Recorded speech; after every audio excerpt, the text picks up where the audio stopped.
Once upon a time والدین اپنے بچوں کو یہ سنایا کرتے تھے کہ دیکھو ایک تھا کچھوا اور ایک تھا, ہم نے بھی سنی ہے بچپن میں یہ کہانی, ایک کیا تھا خرگوش.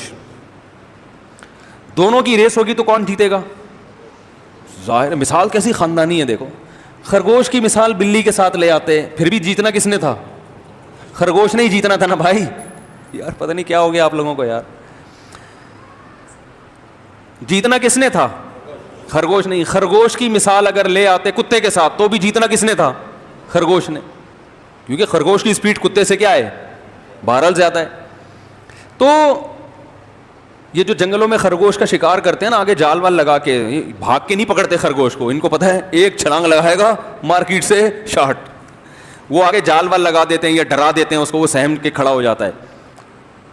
تو سب سے تیز رفتار جانور کو مقابلہ کروایا جا رہا ہے سب سے سست ترین, جس کو چلنے کے علاوہ دنیا کا ہر کام آتا ہے. چلتا ایسا ہے آدمی کہتا ہے تو بیٹھا ہی رہتا تو زیادہ اچھا. اس تکلف کی تجھے ضرورت کیا تھی؟ بلا وجہ یہاں سے وہاں جا رہا ہے, کیونکہ عمر بہت لمبی ہے نا, تو اس لیے اس کو جلدی نہیں ہے کسی کام کی, اور اس کو ویسے ہی اتنا بڑا خول ہے, اس کو بھاگنے کی ضرورت ہی نہیں ہے. خرگوش کو تو پکڑائی میں آ گیا تو بیچارہ خوف سے مر جاتا ہے, یوں گردن مروڑو مر جائے گا. کچھوا پکڑائی میں آگے بھی کیا کر لو گے آپ اس کا؟ وہ خول کے نیچے دب جائے گا اور زبان چڑھائے گا, بولے گا کر لے کیا کرنا ہے. آپ ہاتھی پہ کو لا کے اس پہ کھڑا کر دو گے, وہ کہے گا میری صحت پہ اثر نہیں ہوا. تو کیسی پیاری مثال ہے کہ بیٹا, ماں باپ بچوں کو بتایا کرتے تھے, بچوں ایک تھا, بولتے آپ بھی بچے ہی ہو نا, ہم سب بچے ہیں, ایک تھا خرگوش, اس کی ریسنگ تھی کس کے ساتھ؟ کچھوے کے ساتھ. بچہ ایک دم ویسے ہی اچھل جائے گا, ہاں کوئی مقابلے کا تک بنتا ہے کیا؟ کتنی سبق والی مثال ہے نا, فائدہ تو بچے کو ہو رہا ہے نا بھائی. وہ یہ دیکھا جاتا تھا مثال صحیح ہو غلط ہو, فائدہ بچے کو موٹیویٹ کرنا مقصد ہے, وہ تو ہو رہا ہے نا موٹیویٹ.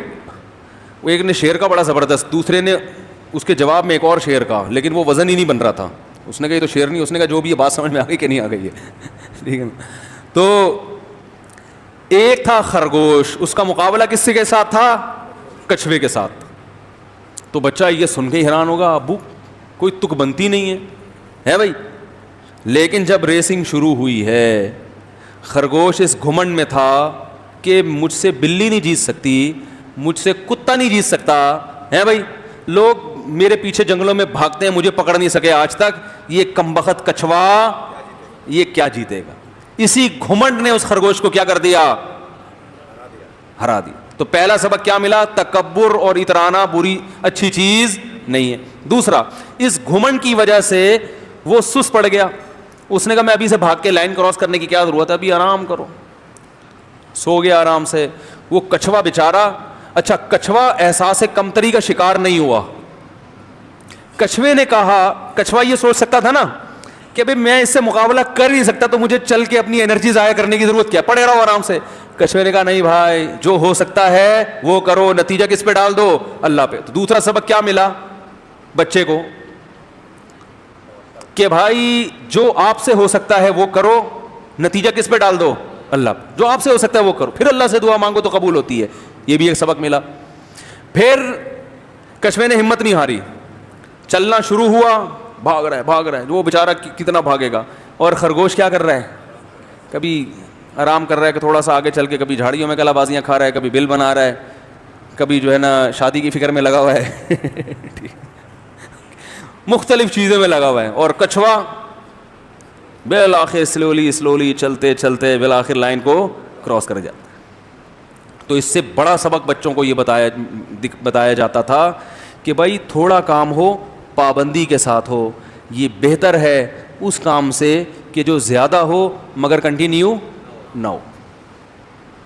استقامت, تھوڑی تھوڑی کچھ بھی سیکھنا ہے, روزانہ تھوڑا تھوڑا سیکھتے رہیں. آپ روزانہ یاد کر لیں قرآن کی ایک آیت, 8-10 سال کے بعد آپ حافظ ہوگے کہ نہیں ہوگے؟ ایک آیت یاد کر لو, 8-10 سال کے بعد آپ کیا ہوگے؟ حافظ ہوگے.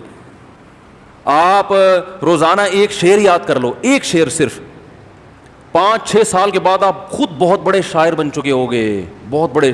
اردو زبان پہ آپ کو ایسا عبور ہوگا کہ مرزا غالب کے خاندان کے لگو گے آپ.